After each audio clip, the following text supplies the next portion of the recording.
আজকে চলে এসেছি পূর্ণিমা মিত্র কিচেনে। আজকে আমরা তৈরি করব ক্ষীর দুধ দিয়ে আর আমের কাত করে সেটা সুজির পায়েস। এত সুন্দর লাগবে খেতে, আপনারা প্রথম থেকে শেষ অবধি দেখুন কিভাবে আমি তৈরি করি। আমার এই রেসিপিটা ভালো লাগলে আপনারা লাইক কমেন্ট শেয়ার করে দিয়েন। নতুন হলে একটু সাবস্ক্রাইব করলে আমার একটু সুবিধা হয়। তাহলে চলি, আজকে আমরা সুজির পায়েস কি দিয়ে বানাচ্ছি দেখুন। বানাতে লাগছে এই ক্ষীর দুধ, চিনি, আর এর মধ্যে লাগছে এক ছিটা লবণ। কোনো মিষ্টি জিনিসে একটুখানি লবণ দিলে ব্যালেন্সটা খুব সুন্দর হয়, খেতে খুব ভালো হয়। আর এর মধ্যে নিয়েছি এলাচ, আর এটা এক বাটি সুজি, এক বাটি ওই আমের কাত করে নিয়েছি, আর এটা 2 চামচ ঘি আছে। চলে দেখুন কিভাবে আমি এখন বানাচ্ছি।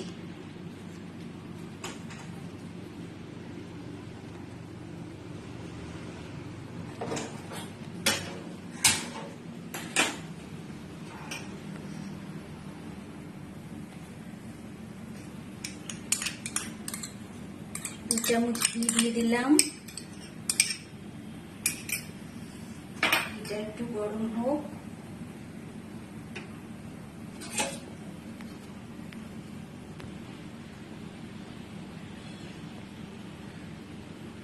গরম হয়ে গেছে, এবার আমি সুজিটা দিয়ে দিচ্ছি। এইভাবে সুজি রান্না করলে এত ভালো হয় খেতে। আপনারা করেছেন কিনা আমি জানি না, যদি না করে থাকেন আমার এই রেসিপিটা দেখার পর আপনারা অবশ্যই এইভাবে রান্না করবেন। এত সুন্দর লাগবে খেতে, পুরো ক্ষীর মনে হচ্ছে যেন ক্ষীর। সুজি খুব একটা দেবেন না, সুজির পরিমাণটা অল্প থাকবে।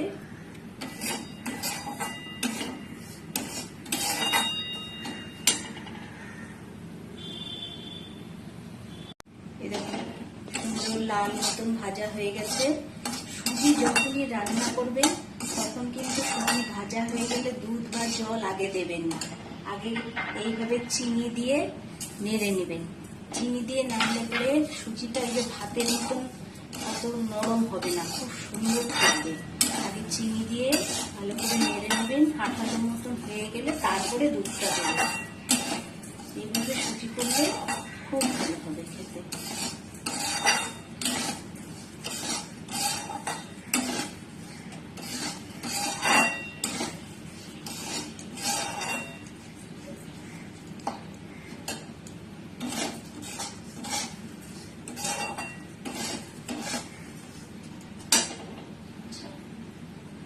এরপরে আমি এই ক্ষীর দুধটা দিয়ে দিচ্ছি।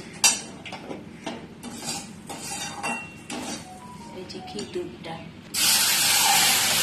খুব সুন্দর, এই দেখুন ক্ষীর,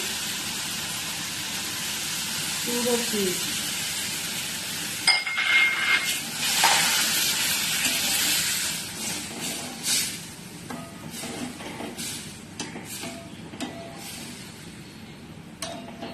আসছি, আমি এই দুধটা দিলাম, একটু হোক, আবার আসছি। এই দেখুন সুন্দর হয়ে গেছে ক্ষীরের মতন। এবার আমি এক ছিটা লবণ এবং এলাচগুলো দিয়ে দিলাম এর মধ্যে, আর দিয়ে দেবো এই যে মিক্সিতে পেস্ট করে রেখে দিচ্ছি আম, পাকা আম। এবার আমি দিয়ে দিলাম।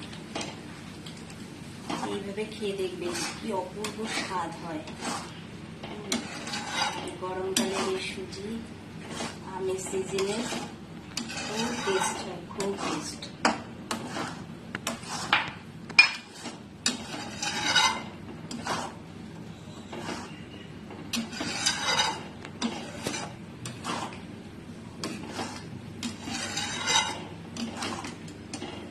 দেখুন কি সুন্দর হয়েছে, পুরো একবারে ক্ষীর। এইভাবে আপনারা করে খাবেন। কেমন লাগলো আমাকে কমেন্ট করে জানাবেন যে এইভাবে আমরা করেছিলাম, খুব ভালো লেগেছে। আমার ভিডিওটা পুরো দেখার জন্য ধন্যবাদ সবাইকে।